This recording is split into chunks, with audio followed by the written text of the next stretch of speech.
विषय राज्यशास्त्र, प्रकरण नंबर 2, मूलभूत हक्क, मूलभूत कर्तव्य आणि राज्याच्या धोरणाची मार्गदर्शन तत्त्वे.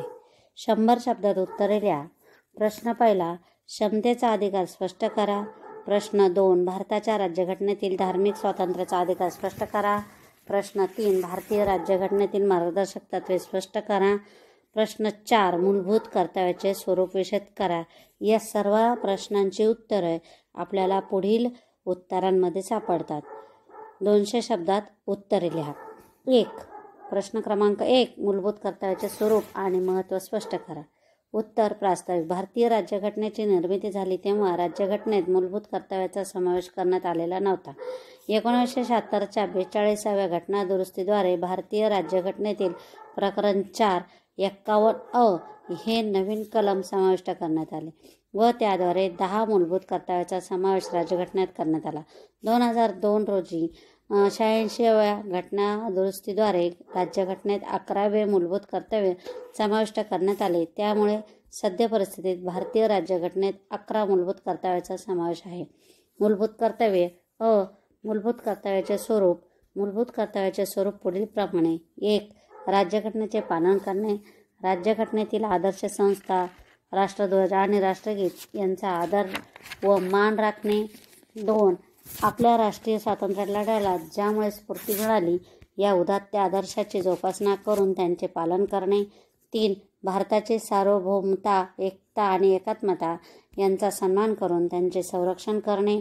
4. राष्ट्राकडून जेव्हा आव्हान केले जाईल तेव्हा राष्ट्राचे संरक्षण करणे आणि राष्ट्रीय सेवा बजावणे. 5. धार्मिक, भाषिक, प्रादेशिक किंवा वर्गीय भेद न मानता सर्व भारतीय जनतेत ऐक्याची व बंधुभावाची भावना वाढीस लावणे. तसेच स्त्रियांच्या प्रतिष्ठेला बाधा आणणाऱ्या प्रथांचे उच्चाटन घडवून आणणे. 6.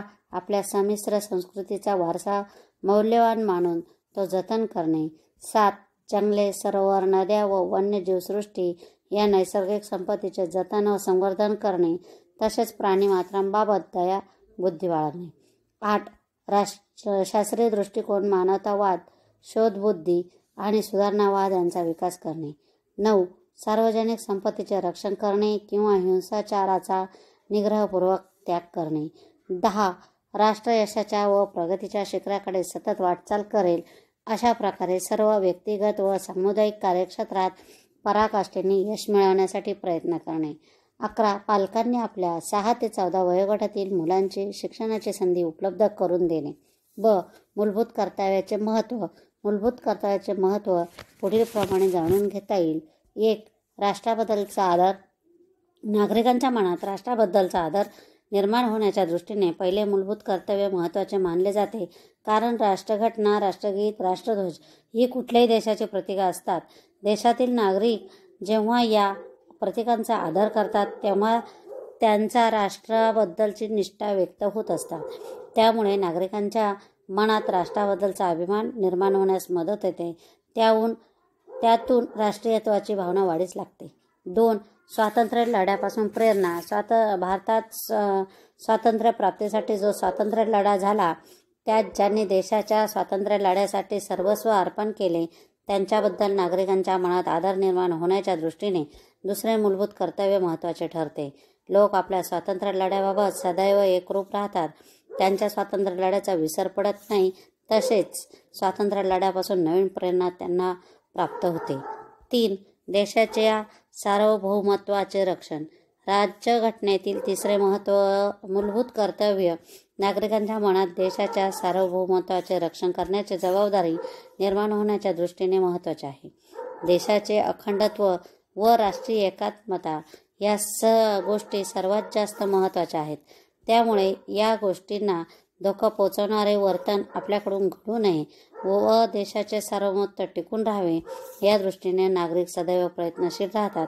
राष्ट्राशी त्यांच्या निष्ठा एकरूप होण्यास मदत होते. 4. राष्ट्रीय सेवा. राज्यघटनेतील 4थे मूलभूत कर्तव्य नागरिकांना राष्ट्राची सेवा करण्यासाठी तत्पर बनवणारे आहे. देशाच्या संरक्षणासाठी आपण सदैव तत्पर असले पाहिजे. त्यामुळे जेव्हा राष्ट्र आव्हान करेल तेव्हा त्यास आपण उत्स्फूर्त प्रतिसाद दिला पाहिजे. ही भावना नागरिकांच्या मनात निर्माण होण्यास मदत होते. राष्ट्रावरील आक्रमणाच्या वेळी लोक संघटित होतात व प्रतिकार करतात. 5. राष्ट्रीय ऐक्य व बंधुभाव. राज्यघटनेतील 5व्या मूलभूत कर्तव्याने भारतीय जनतेस राष्ट्रीय ऐक्याची व बंधुभावाची भावना वाढीस लावण्याचा प्रयत्न केला आहे. भारतात विविध धर्माचे, भाषांचे, वर्गाचे लोक राहतात. देशात प्रदेशवाद, भाषावाद, धार्मिक भेद, जातीय संघर्ष वाढू न देता विविधतेत एकता निर्माण करण्याच्या दृष्टीने हे मूलभूत कर्तव्य मानले आहेत. यातून लोकात सौहार्दाचे व सलोख्याचे वातावरण निर्माण होण्यास मदत होते.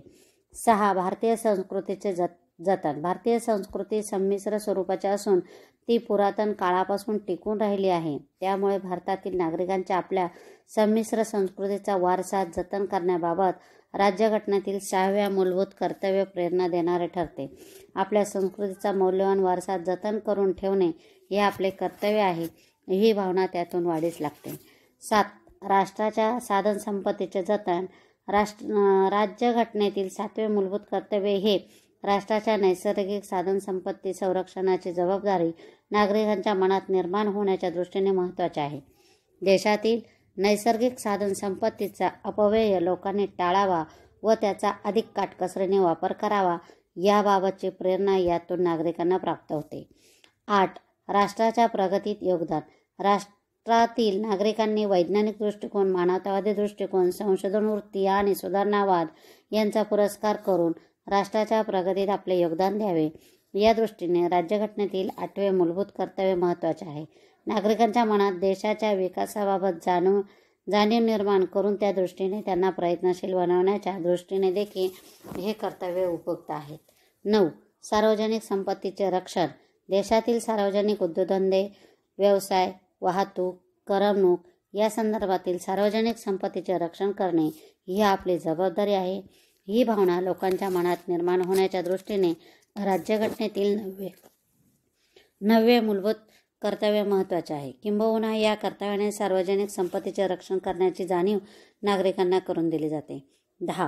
प्रयत्नांची पराकाष्ठा. राष्ट्राची प्रगती व यश हे प्रत्येक व्यक्तीच्या व्यक्तिगत व सामुदायिक कार्यावर अवलंबून असते. त्यामुळे राष्ट्रातील प्रत्येक व्यक्तीने प्रयत्नांची पराकाष्ठा करावी, ही जाणीव राज्यघटनेतील 10व्या मूलभूत कर्तव्याद्वारे नागरिकांच्या मनात निर्माण करण्यात आली आहे. राष्ट्राच्या विकासासाठी आपण सदैव प्रयत्नशील असायला पाहिजे, ही भावना यातून लोकांच्या मनात निर्माण होते. 11. कर्तव्याची भावना. 2002च्या 86व्या घटनादुरुस्तीद्वारे राज्यघटनेतील समाविष्ट करण्यात आलेले 11वे मूलभूत कर्तव्य हे पालकांच्या मनात आपल्या पाल्यांच्या शिक्षणाबाबत कर्तव्याची भावना निर्माण करणारे आहेत.